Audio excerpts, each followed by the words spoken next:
guys, and welcome back to the Footy Show. Yeah, this one's been coming for a while. Amarim got sacked, obviously, early this week. Statistically, not good enough, but got fired because he had the guts to go and speak up to the hierarchy that have been running this club poorly for the last over 10 years since Sir Alex Ferguson's. Actually, a bit before that as well. And he's not the first manager to get sacked after speaking out against the management in a press conference. Jose Mourinho was another one. But all all I will say about the manager is that he had a 38.3% win rate the whole time that he's been at the club, which, from what I know from my research, has been the worst since World War II. I'm probably wrong on that stat. You can please, if anyone knows, in the comments, please. And honestly, this, what I'm about to say is just pretty much from my own point of view as a Manchester United fan watching this club. Since Ronaldo, Rooney made their debuts for the club. I didn't start watching football till maybe 2004, 2005. So, at least from that era, I know what Manchester United Football Club's about. We all know what Sir Alex Ferguson was like as a manager. And let's not get this wrong, okay?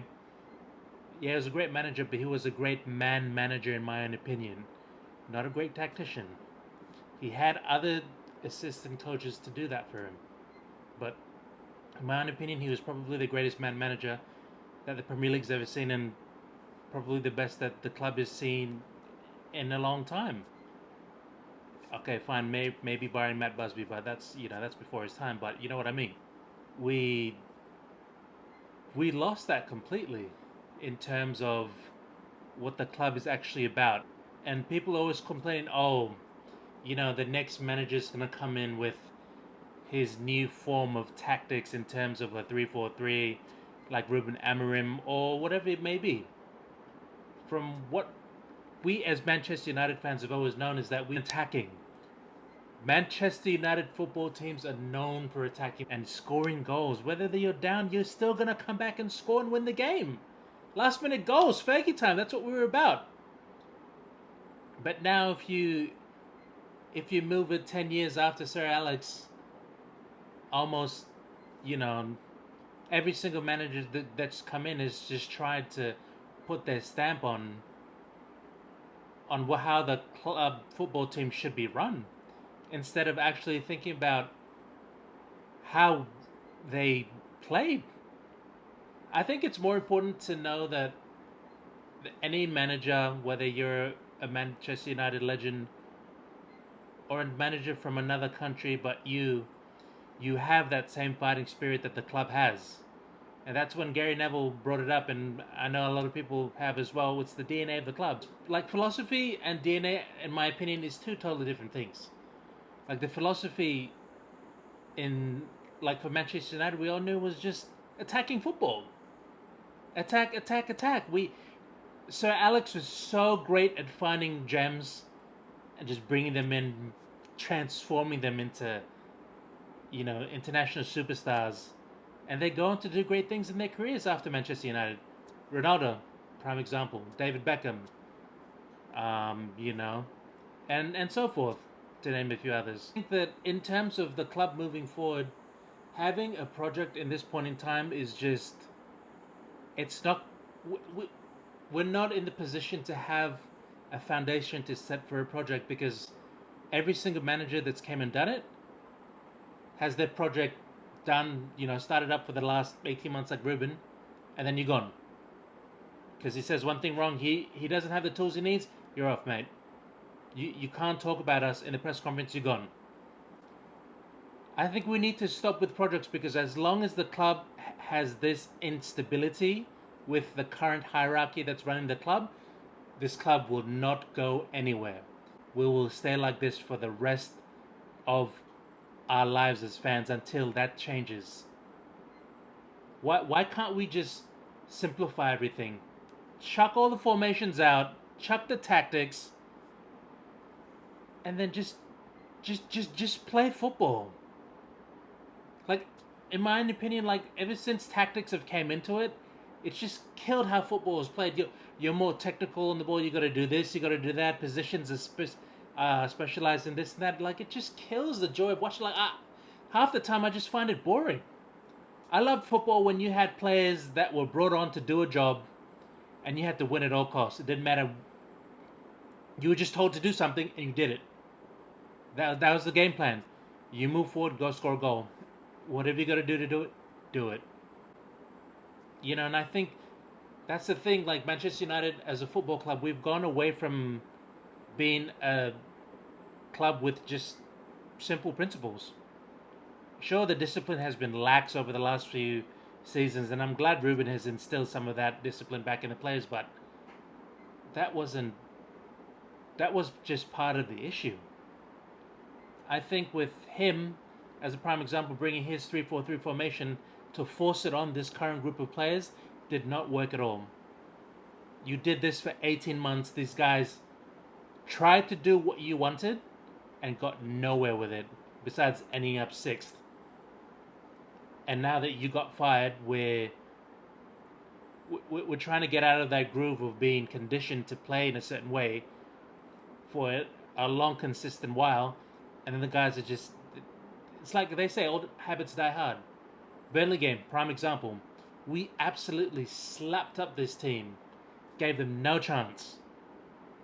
We buried them 2-1. And then we just reverted to a Ruben Amorim type vibe again. And then just wanted to defend the lead.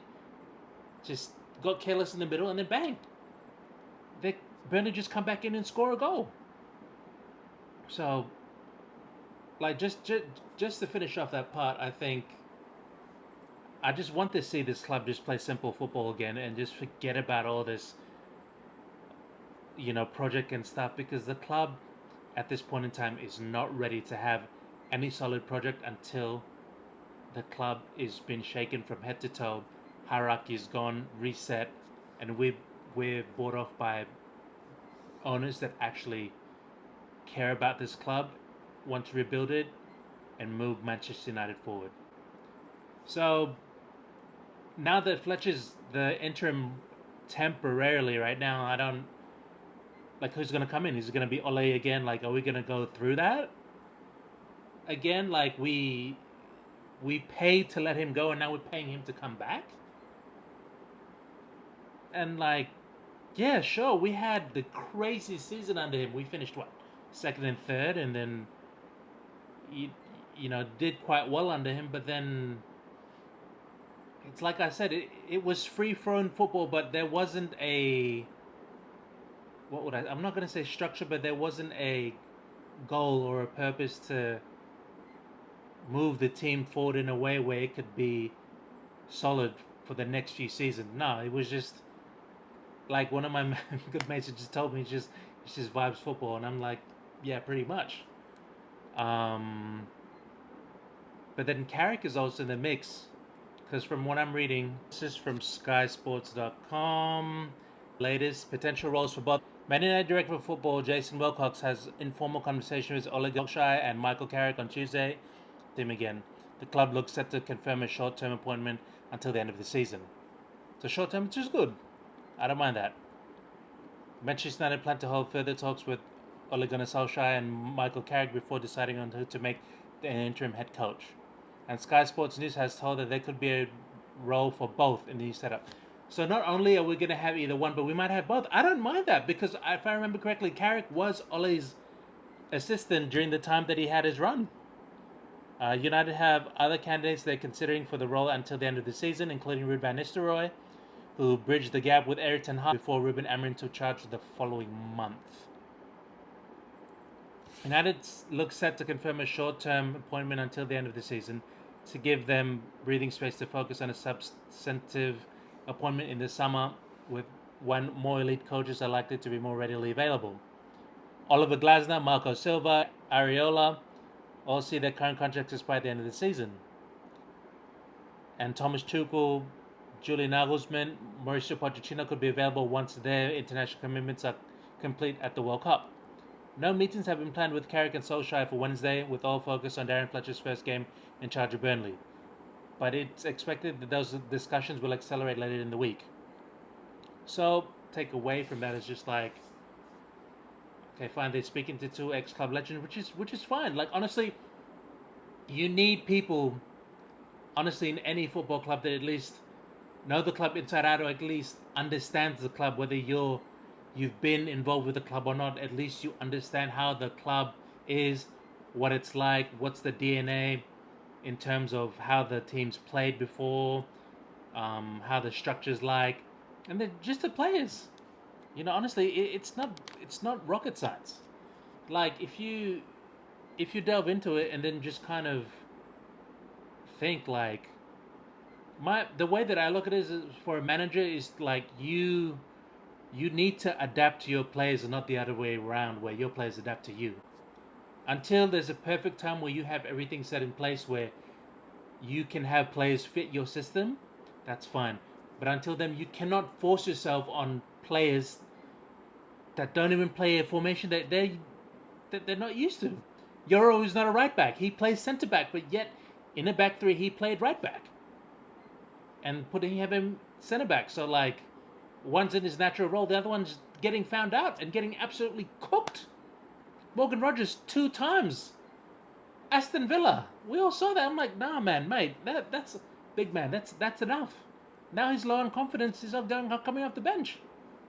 Yeah, granted he's only 20 years old, but that's not the best way to build a confidence for young football players, especially when you're 20 years old playing in professional football. This season, whether it's Ole, whether it's Carrick, I'm sure they'll do a job. They love the club. They understand it inside out. They want what's best for it. And people need to understand the way it ended was just heartbreaking, but then people got to get over it. Football is a business. That's football. One day you're there, the next day you're gone. And the other thing that I add is that our players are not horrible. People can call them. Why are people saying they're horrible? Half of these guys could be starting on other teams. They chose to come and play for Manchester United. You blame the previous guy that had them playing, most of them out of position. Ahmad at right wing back. What is that? Please tell me. Can someone tell me that? No, Ahmad does not play a right wing back. Brighton FA Cup, Monday, 2:30 a.m. PGT. Why is it an early morning game? Like, share, and subscribe, and always do that.